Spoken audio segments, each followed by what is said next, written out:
श्री चंद्रपाल जी अग्रवाल, बड़ौदा, गुजरात से।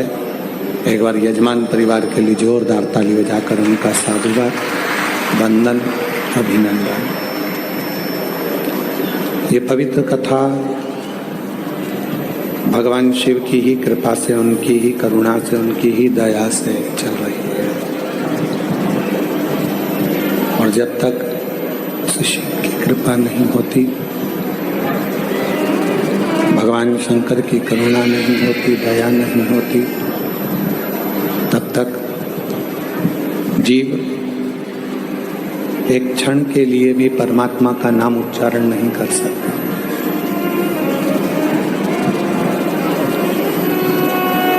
यदि आप भगवान देवाधिदेव महादेव की कथा में, इस पवित्र पंडाल में विराजमान है, तो ये मानकर चलें कि उस शिव की ही कृपा है, शंकर की ही करुणा है।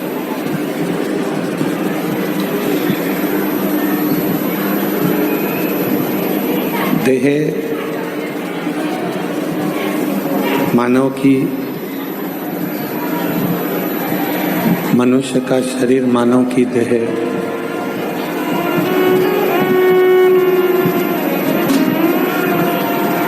ये सब उस परमात्मा ने अगर हमको दी है, तो ये उसने उसी के भजन करने के लिए, उसी का स्मरण करने के लिए हमको प्रदान करे।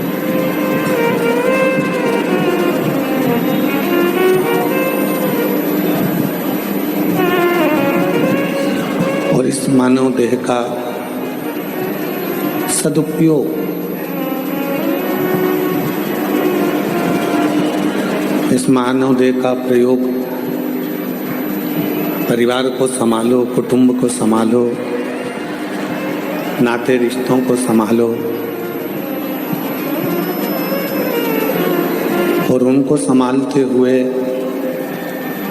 भगवान देवाधिदेव महादेव की अविरल भक्ति को प्राप्त करो।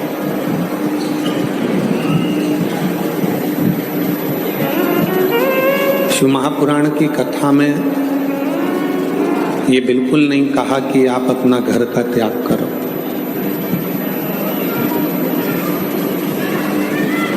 शिव महापुराण की कथा में ये भी नहीं कहा गया कि आप अपने परिवार को छोड़ दो। शिव महापुराण की कथा में ये भी नहीं कहा गया कि आप अपने रिश्ते, नाते, कुटुंब, कबीले, इन सबको छोड़ दो।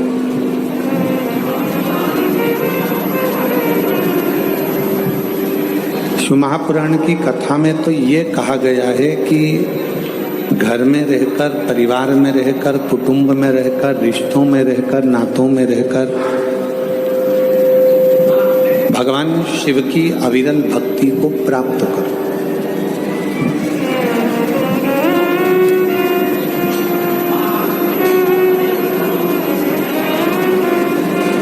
घर छोड़कर संत बनना या साधु बनना या तपस्वी बनना सरल है।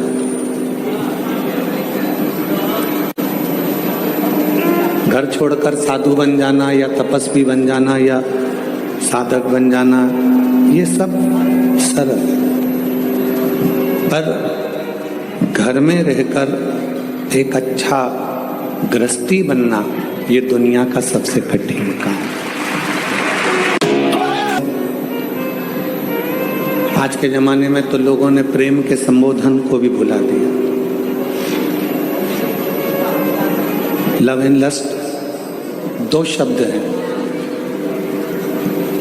एक लव है, एक लस्ट है।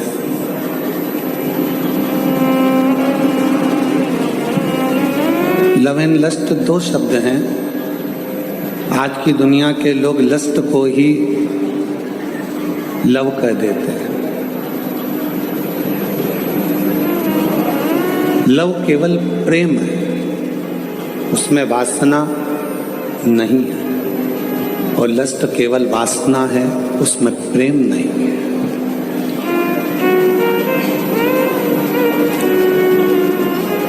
जो किसी की सुंदरता देखकर, किसी की काया देखकर, किसी का स्वरूप देखकर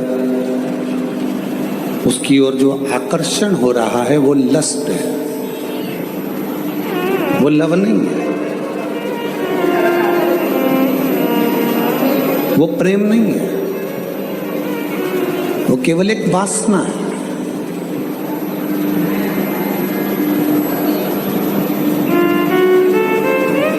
प्रेम में ना वासना होती है, प्रेम में ना लोभ होता है, प्रेम में ना आसक्ति होती है।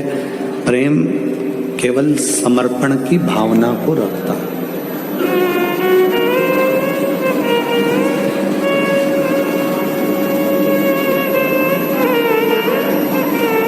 एक माँ अपने बच्चे को बड़ा करती है, अपने बच्चे से प्रेम करती है, तो उसको उस बच्चे से कुछ चाहिए नहीं।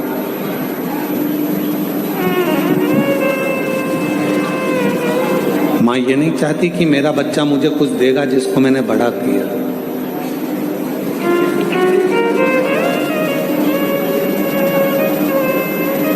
एक पिता अपने बच्चे से प्रेम करता है तो पिता ये नहीं सोचता कि मेरा बच्चा मुझे कुछ देगा।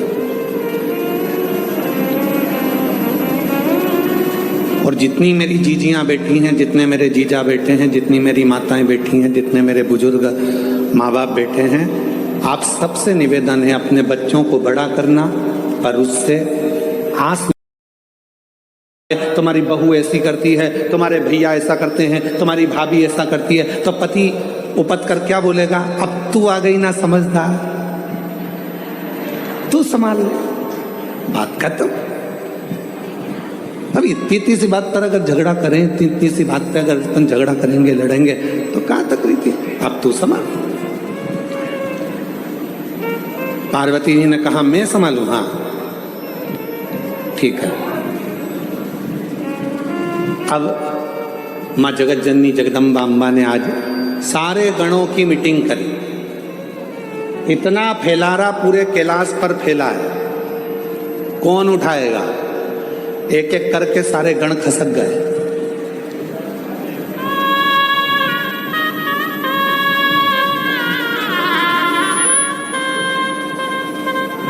कौन उठाएगा? कोई नहीं। पार्वती जी ने शिव जी से कहा, वो तो सब चले गए। शंकर भगवान ने फिर डमरू बजाया, सबको बुलाया। पार्वती जी ने पूछा, ये भूख लगी है सबको? हाँ। भोजन करोगे सब? हाँ। अब सबने हाँ भर दी। पार्वती जी बोली, मैं भोजन बना रही हूँ, जितनी देर में खाना बनाऊं, भोजन बनाऊं, उतनी देर में पूरा कैलाश सेट हो जाना चाहिए, जम जाना चाहिए, और जो जमा कर आएगा सबसे पहले भोजन उसी को मिल जाएगा। जाओ। सब पहुंच गए, सब ने सामान जमाना प्रारंभ कर दिया। कोई झाड़ू लगाए, कोई बुआरी लगाए, कोई तोरण बांधे, कोई मंडप बांधे, कोई कुछ करे, कोई कुछ करे, सब कर। एक गण आया, मां भोजन उड़ाते की।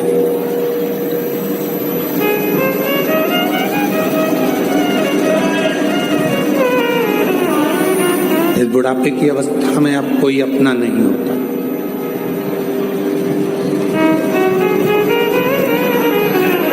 और बचपन खेल में खोया, जवानी नींद घर सोया, बुढ़ापा देख कर रोया, मौत बचपन गया, जवानी गई।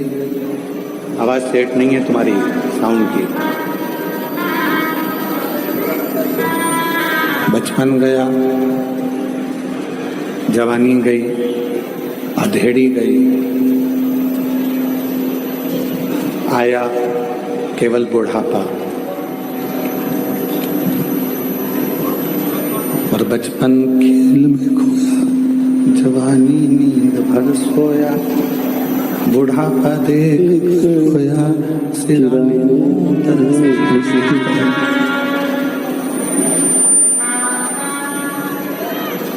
बचपन। उसको सेट करिए, गला खींच रहा है, गला फट जवानी, अधेड़ी और बुढ़ापा, ये चार अलग अलग अवस्था हैं।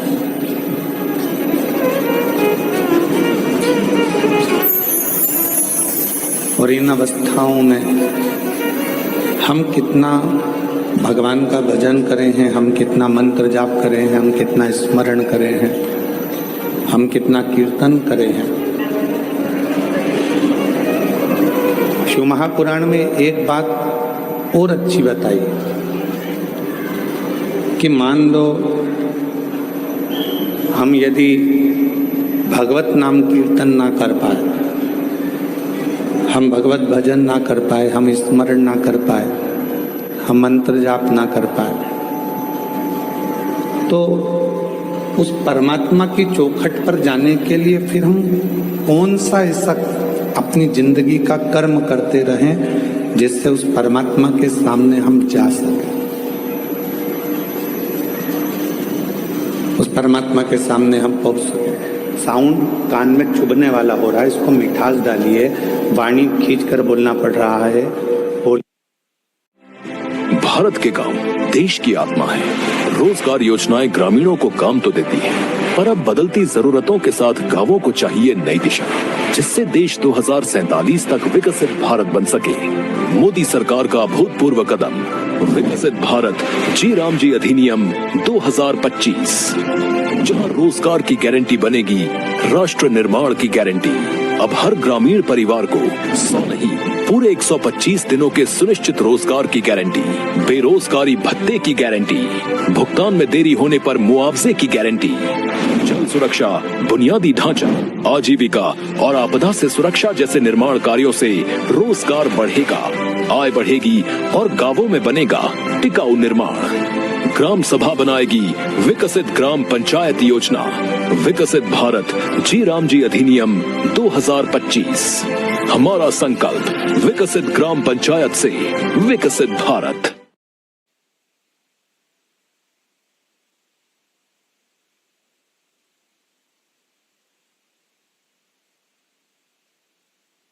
कर्म कौन सा ऐसा कर दिया जाए जिस कर्म को कर कर हम उस परमात्मा के सम्मुख में पहुंच जाएं,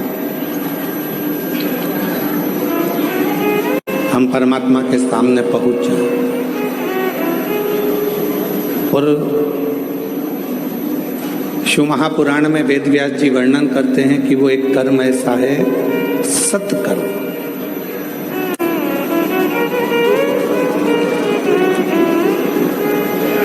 कोई साधारण व्यक्ति है,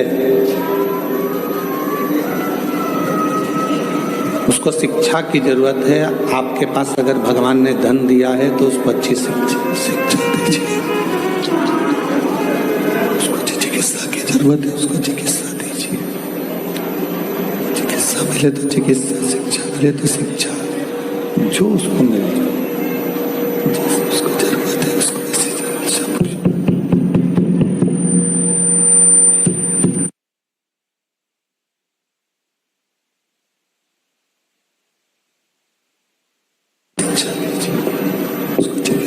जरूरत है, उसको चिकित्सा दीजिए। शंभो शरण मांगो घड़ी रे घड़ी, दुख काटो दया करी दर्शन आपो। शंभो शरण मांगो घड़ी रे घड़ी, दुख काटो दया करी दर्शन आपो।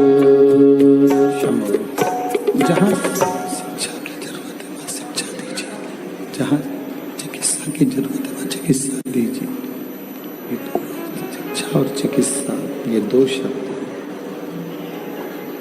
चिकित्सा भी दे सकते हैं, शिक्षा भी दे सकते हैं, ये दोनों दे सकते हैं।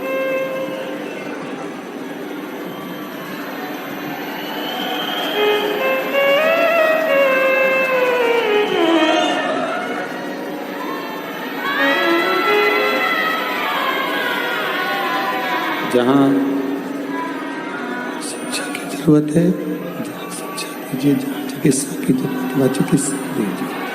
दोनों चाहिए। कोई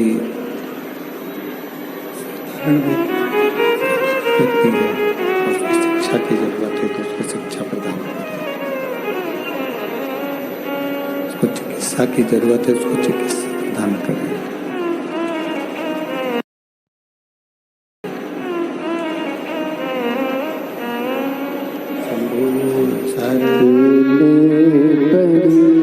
मांगो हरि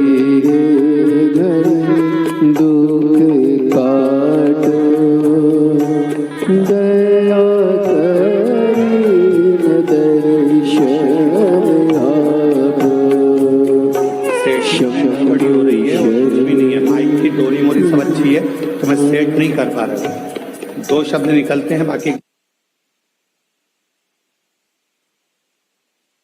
शंभु शरणे पर मांगो घड़ी रे दुख काटो, दया करीन दर्शन आपो। शंभु शरणे पर बाबा की कथा कर रहे हैं। कोई साधारण व्यक्ति है और उसको शिक्षा की जरूरत है तो उसको शिक्षा दीजिए। कोई साधारण व्यक्ति है, उसको चिकित्सा की जरूरत है, उसको चिकित्सा दीजिए।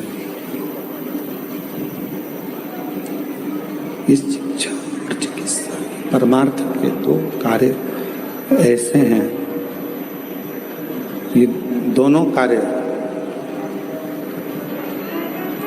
हमको उस ईश्वर के सामने खड़े रहने का बल देते हैं। शिक्षा भी देती है, चिकित्सा भी देती है। ये दोनों, शिक्षा और चिकित्सा, ये दोनों हमको उस परमात्मा की साक्षीकरण में खड़े रहने का बल प्रदान करते, बल देते।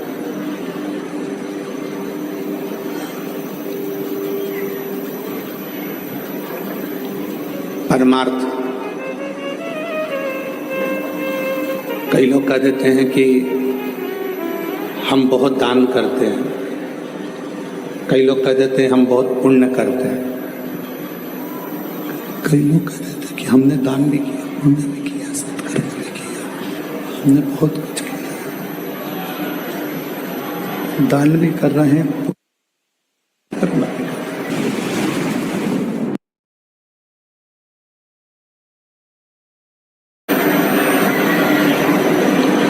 अब शिव पुराण की कथा कहती है, भगवान शंकर का चरित्र कहता है, शिव तत्व कहता है। किसको दान कर रहे हैं?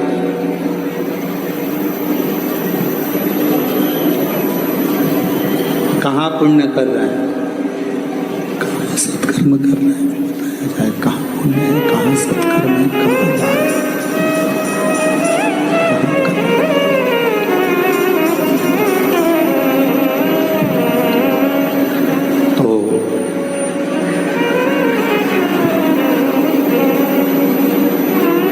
बेटी को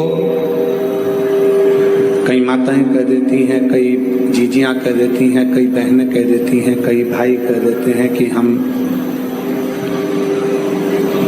बेटी आती हैं, बहन बेटियां आती हैं तो हम उनको साड़ी दे देते हैं, वस्त्र दे देते हैं, आभूषण दे देते हैं। ये भी हमने दिया तो दान कहलाए, ये भी दान है।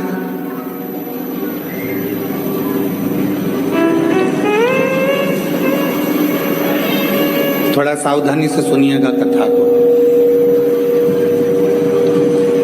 तुम्हारी बहन आ रही है, तुम्हारी बेटी आ रही है और उसको तुम कुछ दे रहे हो, वो दान नहीं कहलाएगा, वो उसका हक कहलाएगा।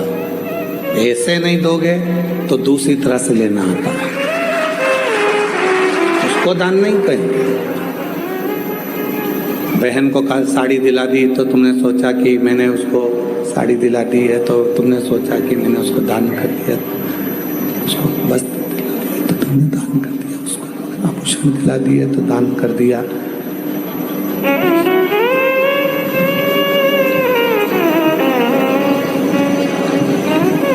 ये दान नहीं है, इसको दान नहीं कहेंगे, इसको उसका हक बनता है, वो हक उसको प्राप्त होता है, इसका हक है। बोले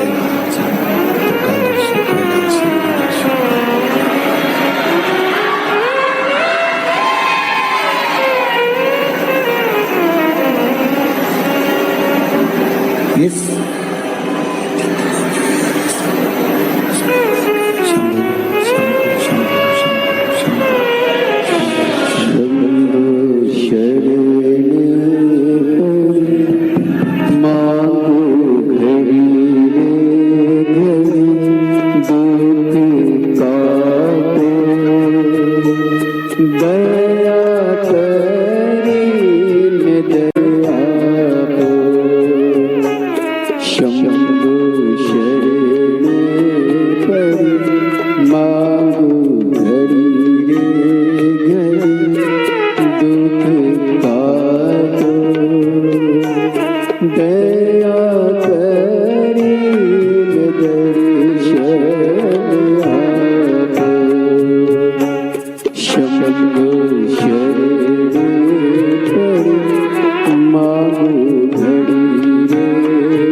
कई लोग कह देते हैं कि बहन बेटी को दिया तो दान दिया।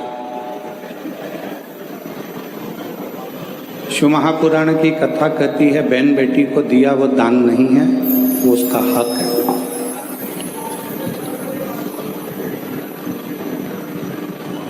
उसको दान नहीं कह सकते, वो उसका हक बनता है।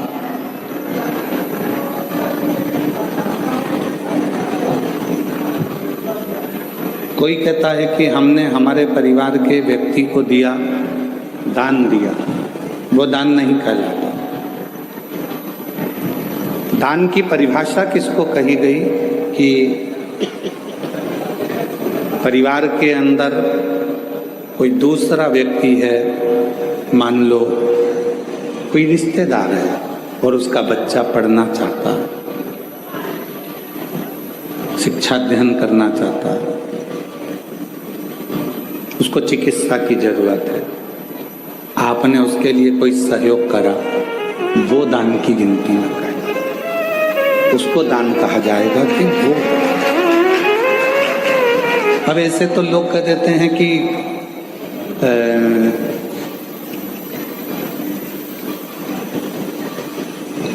कितना सुंदर कहा है कि यदि हम किसी व्रत का उद्यापन करते हैं, हम किसी व्रत का यदि उद्यापन कर रहे हैं और उद्यापन यदि हम कर रहे हैं तो उद्यापन करने में भी पहला प्रयास होना चाहिए कि बाहर की जो माताएं हैं, बाहर के जो जोड़े हैं, बाहर के जो लोग हैं, उद्यापन में पहले उनको गिना जाए।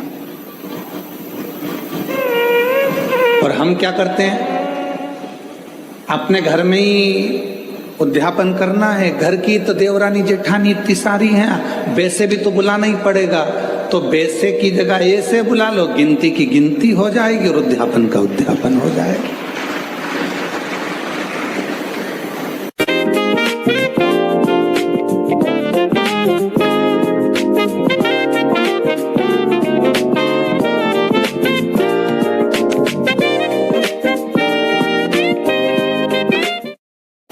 मतलब तुम्हें काम निपटाना है, तुम्हें उस अध्यापन का फल प्राप्त नहीं करना, तुम्हें उस अध्यापन का फल नहीं चाहिए,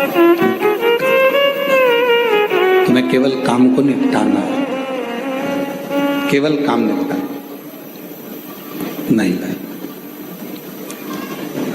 उद्यापन करोगी तो देवरानी तो भोजन करेगी करेगी, जेठानी तो भोजन करेगी करेगी, ननंद भी आएगी, नंदोई भी आएगा, तो इन सबको तो तुमको भोजन कराना है, पर इनको उद्यापन में नहीं गिनना है। उद्यापन में उनको गिनो जो दूसरे हैं। क्यों?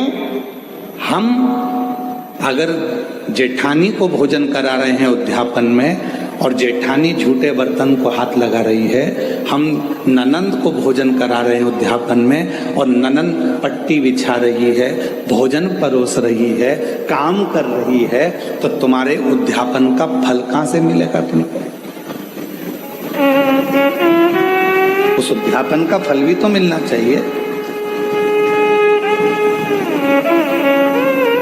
उसका फल भी तो प्राप्त होना चाहिए। हमें फल कब मिलेगा? जब हम कोई दूसरा आया है उसके लिए पट्टी बिछा रहे हैं, आसन लगा रहे हैं, भोजन की थाली तैयार कर रहे हैं, भोजन करा रहे हैं, पकवान दे रहे हैं, उनको कोई सामग्री दे रहे हैं, तो वो उद्यापन का फल प्राप्त हो।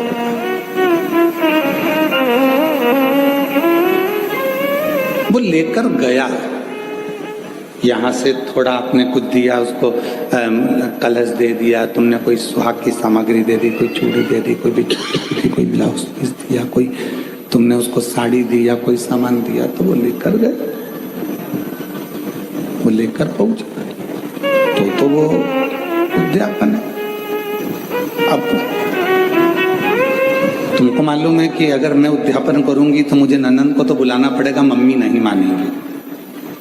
तुमको मालूम है कि मैं उद्यापन करूंगी तो मुझे जेठानी को तो बुलाना ही पड़ेगा, देवरानी को तो बुलाना ही पड़ेगा, जेठानी को बुलाना ही पड़ेगा, मानेंगे नहीं घर के लोग। तो क्यों ना उनको भी उद्यापन में जोड़े में गिन लूं, और तुमने उनको भी उद्यापन के जोड़े में गिन लिया और विचार करा मेरे 16 जोड़े पूरे हो गए, मेरे 16 सोमवार का उद्यापन हो गया, अब भगवान शंकर मुझे फल देंगे।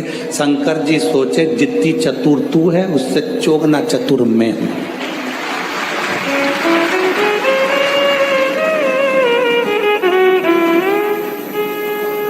कर वापिस उद्यापन, फिर वापिस कर 16 सोमवार, वापिस 16 सोमवार कर, वापिस उद्यापन कर, वापिस व्रत कर, वापिस कर। पशुपति व्रत किस किसने करे? हाथ उठाओ। पशुपति व्रत जिस जिसने करे पशुपति व्रत को, पशुपति व्रत जिस जिसने भी करे हाथ उठाओ जरा। हाँ ठीक है, रखिए, प्रणाम। हम भी करें, ठीक है, हम भी हाथ उठाए, हमने भी करा। और हमारी धर्म पत्नी, ऐसा कोई महीना नहीं जाता होगा जिस महीने में एक बार पूरे 5 पशुपति व्रत नहीं कर लेती। उसका नियम है, वो व्रत महीना 2 महीना में, 2 महीना 3 महीना में पशुपति व्रत करती रहती, करती। पशुपति व्रत में कई माताएं कहती है, गुरुजी आपने कहा कि आखिरी में जिस दिन पशुपति व्रत का उद्यापन होता है उस दिन एक श्रीफल भगवान शंकर को भेंट के साथ में चढ़ा देना चाहिए, भेंट के साथ में रख देना चाहिए। इसका मतलब क्या है? इसका महत्व क्या है? इसका मतलब क्या होगा? इसका महत्व क्या होगा? तो वो पशुपति नाथ है, उसको पशुपति नाथ कहते हैं। और वो पशुपति नाथ है। पूरे 5 व्रत में हमने मान लो कोई गलती करी हो, 5 व्रत में हमने भगवान को शीश नहीं झुकाया हो, 5 व्रत में हमने भगवान को नमन ना करा हो, तो ये जो श्रीफल है, जो ये श्रीफल, जो ये नारियल है, ये शीश का काम करता है। नारियल शीश का काम करता है। और ये श्रीफल नारियल हम भगवान शंकर को देते हैं। ये श्रीफल नारियल भगवान शंकर को देते हैं, प्रदान करते हैं। शंभो शंभो शंभो शंभो शंभो।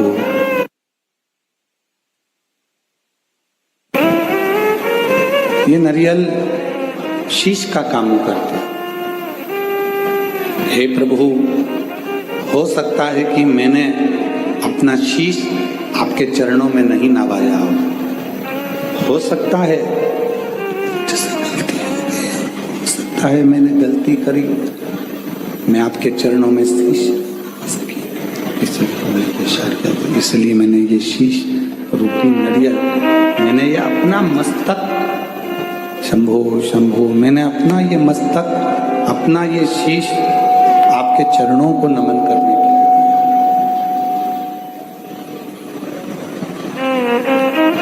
ये आपके चरणों में मैंने छोड़ दिया और अब सौंप दिया इस जीवन का सब भार तुम्हारे हाथों में।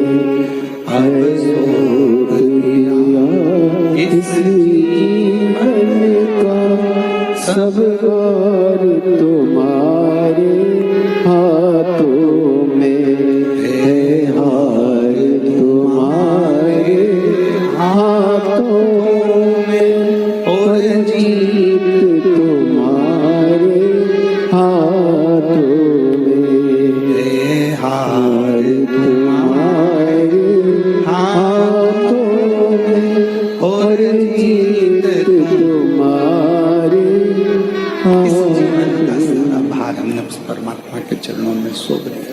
श्रीफल देना मतलब परमात्मा के चरणों में सब कुछ सौंप देना, उनके चरणों में छोड़ देना।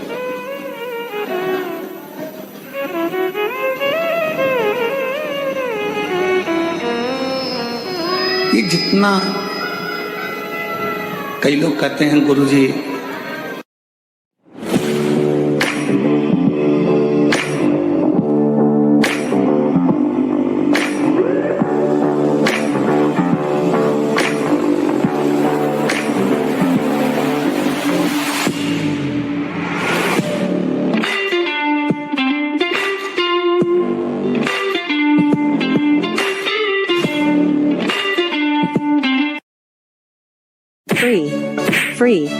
Free. All short dramas are complete.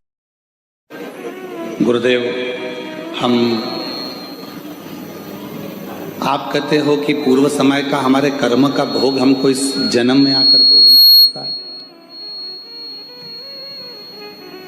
हमारे पूर्व का कर्म का दंड हमको इस जन्म में भोगना पड़ता है। हाँ, भोगना तो पड़ता है।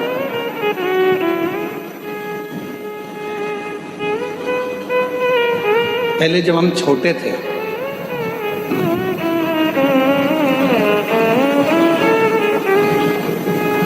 बहुत ज्यादा छोटे थे, तो नवरात्रि में कन्या भोजन करने जाती थी तो उनके साथ हम लंगूर भी जाते थे। और यहाँ पर कई जीजाउन बैठे होंगे, कई लड़के बैठे होंगे, वो भी बचपन में चले जाते होंगे। भले वो नहीं कह रहे तो क्या हुआ, पर हम तो कह रहे हैं ना, हमारी कथा तो हमको सुनाने में क्या दिक्कत है। उनको शर्म आती होगी कि हमने क्या कन्या भोज में कन्या के साथ बैठकर भोजन कर, हमने तो किया। पर जिन जिन के यहाँ भोजन करने जाते थे वो आंटी इतनी चतुर होती थी ना,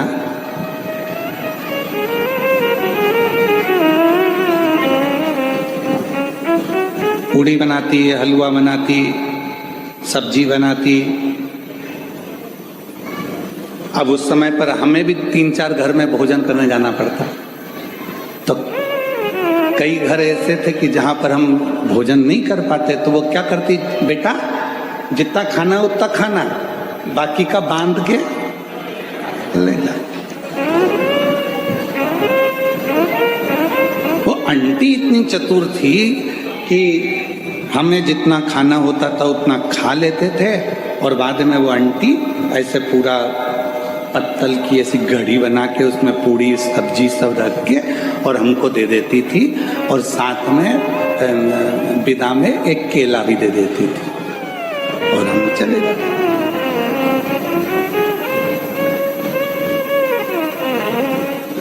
उस समय का देवी जी के समय पर जो हमने कन्या भोज में